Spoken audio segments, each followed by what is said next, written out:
Okay, so at first I thought I had a bad bulb. Why? Well, if you don't know, the light will flicker quick on your dash if it's faulty, as you can see. So getting out to check, I can visually see that the rear blinker is working appropriately and my front driver's side bulb is not flashing. So at this point, I assumed it was a faulty bulb.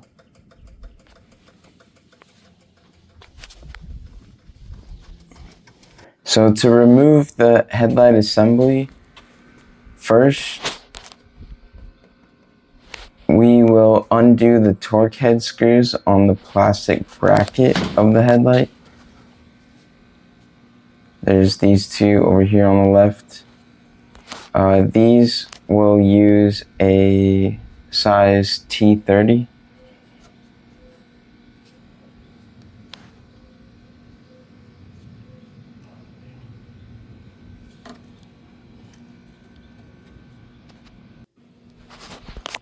Okay.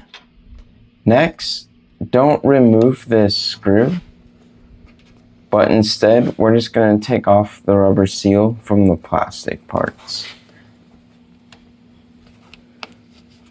Like so, you just kind of wiggle it off through the holes. Just be careful, you know, this is old rubber, old plastic.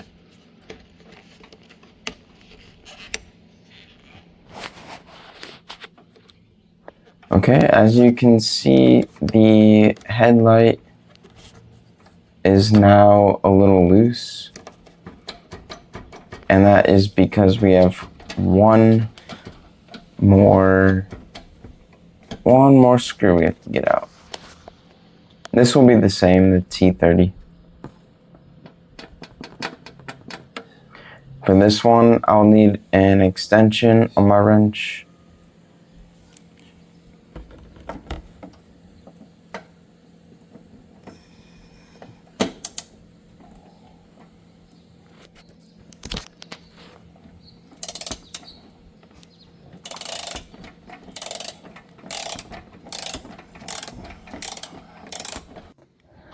Okay, now carefully, I just kind of wiggle the headlight out. Again, we're dealing with old plastic, so don't force anything, just kind of take your time.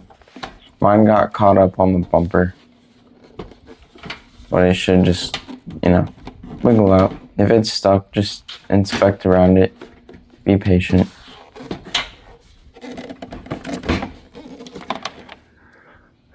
Okay, so this is the bulb right here. This is the socket. And to remove that, you're just going to turn it counterclockwise.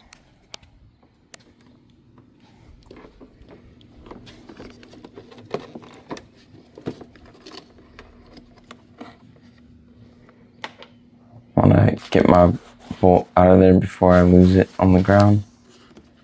Alright, so counterclockwise, 90 degrees, and it pulls right out. Right here, I'm just checking the filaments. I was a little curious because there wasn't an obvious break in them. And the bulb just pulls right out. There's no tricks to it. You can see a little right there. I had some corrosion on my pin. So I was like, oh, okay, that's why. It's a bad bulb. Went ahead and put these in there. Sylvania 4157NA dual filament bulbs rated for 12.8/14 volts and 28.5/8.3 watts. I now insert the bulb into the socket. It just pushes in there. It doesn't matter which direction. Nothing fancy going on here. Okay, now I put the bulb socket in there, and this time I'm just gonna go clockwise, back 90 degrees. Before I assemble all this back together, I decided to check it out.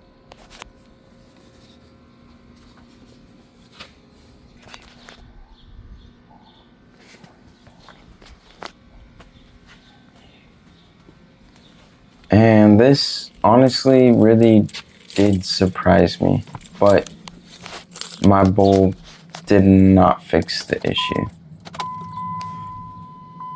As you can see, it's still flashing fast. I am so glad I did not reassemble all this first. So now I'll check if my running light works. And what the heck, my running light works? Okay, so now I'm confused. So the bulb works. I'm like, okay, how do I troubleshoot this, right? So what I do is I decided at this point to remove the passenger side headlight, and swap the bulb sockets, but keep the same bulb.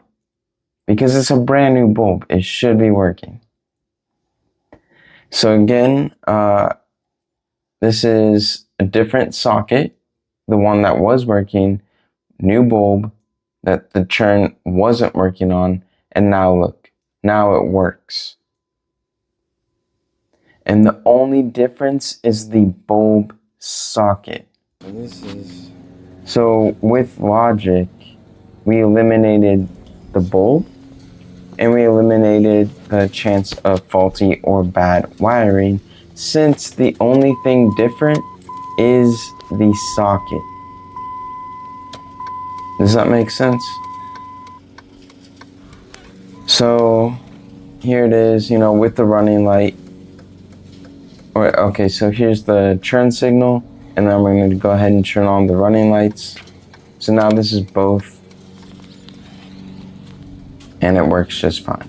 So now I know that I had a bad bulb socket.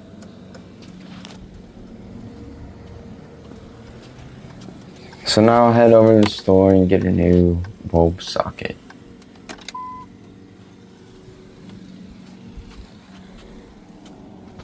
Now for anyone who wants to do further troubleshooting or maybe has wiring issues, I did a little bit of extra work to help you out.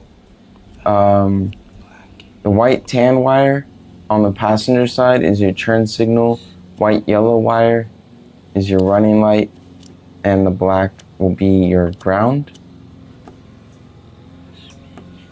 And on the driver's side, the white green wire will be your churn signal, white yellow is your running light, and black again is your ground.